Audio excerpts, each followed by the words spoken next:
नमस्कार दोस्तों, मैं विशाल नागर आपका अपने YouTube चैनल VNA एजुकेशन में स्वागत करता हूं। दोस्तों, VNA एजुकेशन के माध्यम से आप MPPSC प्रीलिम्स और मेंस की संपूर्ण तैयारी कर सकते हैं। दोस्तों, आज का लेक्चर भारत के भूगोल के संदर्भ में आधारित है।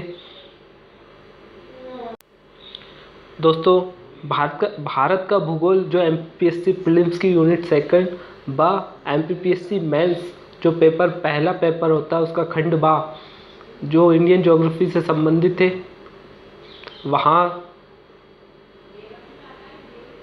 वहाँ के अत्यंत महत्वपूर्ण फैक्ट मैं आपके लिए लाया हूँ। तो चलिए दोस्तों, शुरू करते हैं आज के सेशन को। चूँकि दोस्तों आज हम भारतीय ज्योग्राफी इंडियन ज्योग्राफी का पहला लेक्चर पढ़ रहे हैं, तो दोस्तों सबसे पहले हम भारत की स्थिति के बारे में पढ़ लेते हैं। दोस्तों, भारत जो है विषुवत रेखा के ऊपर उत्तरी गोलार्ध में अवस्थित है। तो दोस्तों, भारत के पृथ्वी के उत्तर पूर्वी गोलार्ध में 8 डिग्री 4 अंश से 37 डिग्री 6 अंश उत्तरी अक्षांश तथा 68 डिग्री 7 अंश से 97 डिग्री 25 अंश पूर्वी देशांतर के मध्य भारत अवस्थित है। दोस्तों, भारत का भौगोलिक क्षेत्रफल 32,87,263 वर्ग किलोमीटर है, जो विश्व के कुल क्षेत्रफल का 2.43% कवर करता है। दोस्तों, भारत में विश्व की 17.5% आबादी निवास करती है। चलिए दोस्तों,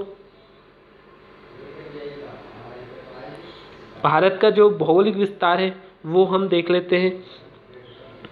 भारत उत्तरी अक्षांश में 8 डिग्री 4 अंश से लेकर 37 डिग्री 6 अंश के मध्य और पूर्वी देशांतर में 68 डिग्री 7 अंश से लेकर 97 डिग्री 25 अंश के मध्य अवस्थित है। दोस्तों, ये डाटा आपको याद रखने की आवश्यकता है, क्योंकि ये मध्य प्रदेश प्रीलिम्स और मेंस में 3 मार्क्स के हिसाब से आपसे पूछा जा सकता है। चलिए दोस्तों, आगे बढ़ते हैं।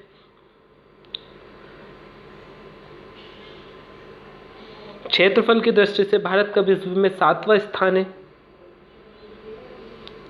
लगभग 2.43%, तथा जनसंख्या की दृष्टि से भारत विश्व में सेकंड स्थान रखता है। इससे पहले स्थान पर चाइना है। दोस्तों, लगभग विश्व की 17.5% आबादी भारत में निवास करती है। दोस्तों, एक 3 मार्क्स के हिसाब से क्वेश्चन है, मानक समय रेखा आपसे मेंस में पूछा जा सकता है। मानक समय रेखा 3 मार्क्स में। तो चलिए दोस्तों, मानक समय रेखा स्वेच्छा से चयनित याम्योत्तर प्रधान मध्याह्न रेखा का स्थानीय मान है, जो किसी क्षेत्र या देश के लिए मानक समय निर्धारित करता है। दोस्तों, मानक समय रेखा ही वह रेखा है जिसके माध्यम से हम किसी देश का समय पता कर सकते हैं। भारत की मानक समय रेखा 82.5 डिग्री पूर्वी देशांतर है, जो प्रधान मध्याह्न रेखा से 5.5 घंटे आगे है। चलिए दोस्तों, आगे बढ़ते हैं।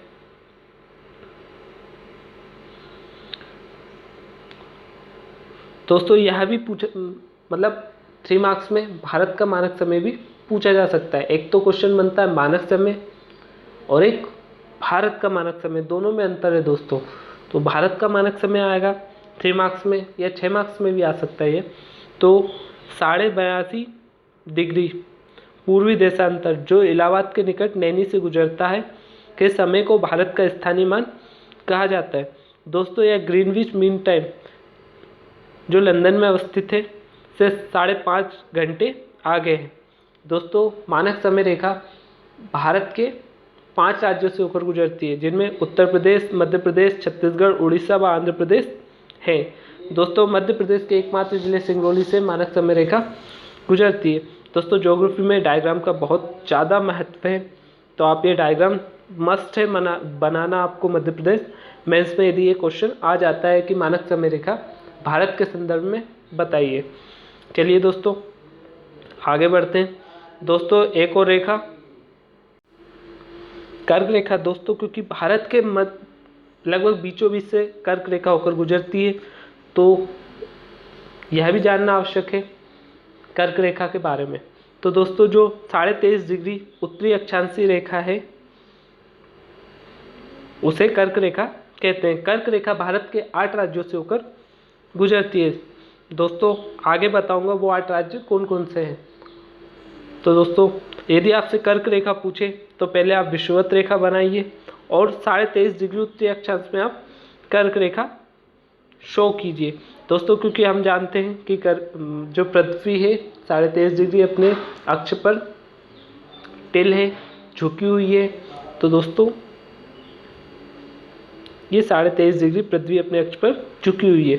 चलिए दोस्तों, और इसी प्रकार मकर रेखा पूछे तो 23.5 डिग्री दक्षिणी अक्षांशी रेखा को मकर रेखा कहते हैं। चलिए दोस्तों, कर्क रेखा जो है वो भारत के संदर्भ में जान लेते हैं। दोस्तों कर्क रेखा भारत के 8 राज्यों से होकर गुजरती है। तो दोस्तों वो कौन कौन से राज्य हैं? वह है गुजरात, राजस्थान, मध्य प्रदेश, छत्तीसगढ़, झारखंड, पश्चिम बंगाल, मणिपुर और त्रिपुरा। दोस्तों यह 3 मार्क्स के हिसाब से भी एक अत्यंत महत्वपूर्ण क्वेश्चन है और प्रीलिम्स के हिसाब से तो यह है ही कि भारत के किन राज्यों में से होकर कर्क रेखा नहीं गुजरती है, जिनमें एक जो आंसर में रहेगा वो एक ऐसा राज्य रहेगा, या तो यूपी रहेगा या कुछ क्लोजली रहेंगे, बिहार रहेगा, ऐसे कुछ राज्य रहेंगे तो फाइंड करने में दिक्कत होगी। दोस्तों नेक्स्ट लेक्चर में मैं आपको ट्रिक बता दूंगा कर्क रेखा भारत के जिन 8 राज्यों से गुजरती है। बहुत ही आसान ट्रिक है, आप एक ही बार में आप याद कर लोगे। चलिए दोस्तों आगे बढ़ते हैं। दोस्तों भारत एक नज़र में, दोस्तों भारत के संबंध में कुछ जानकारी देख लेते हैं। भारत की राजधानी न्यू दिल्ली, जलवायु जो है मानसूनी जलवायु है जिसे, और समशीतोष्ण जलवायु भी आए तो वो भी भारत की ही जलवायु है। दोस्तों भौगोलिक विस्तार भी 3 मार्क्स में पूछा जा सकता है भारत का। तो दोस्तों उत्तर से दक्षिण जो है भारत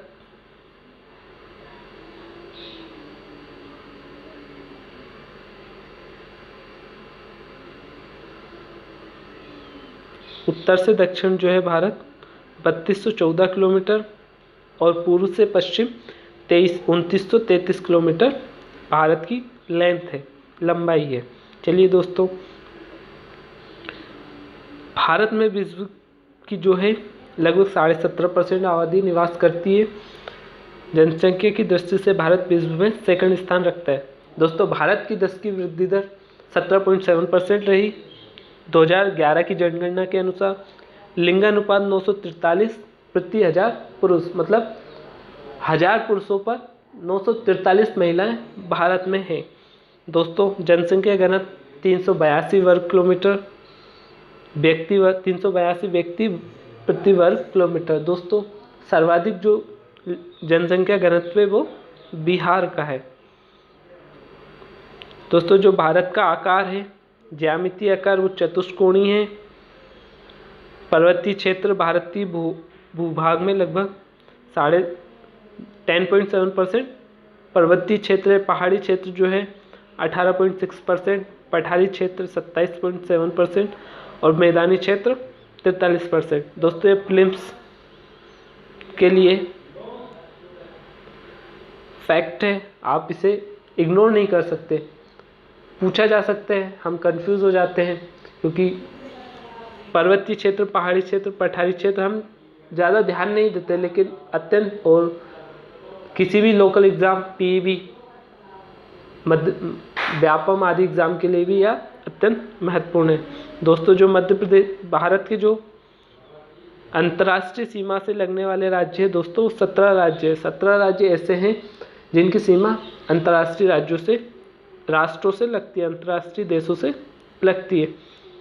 दोस्तों राष्ट्रीय पशु बाघ है, राष्ट्रीय विरासत पशु हाथी है, राष्ट्रीय वृक्ष बरगद, राष्ट्रीय लिपि देवनागरी, राष्ट्रीय बाघ की सत्यमेव जयते, राष्ट्रीय ध्वज तिरंगा।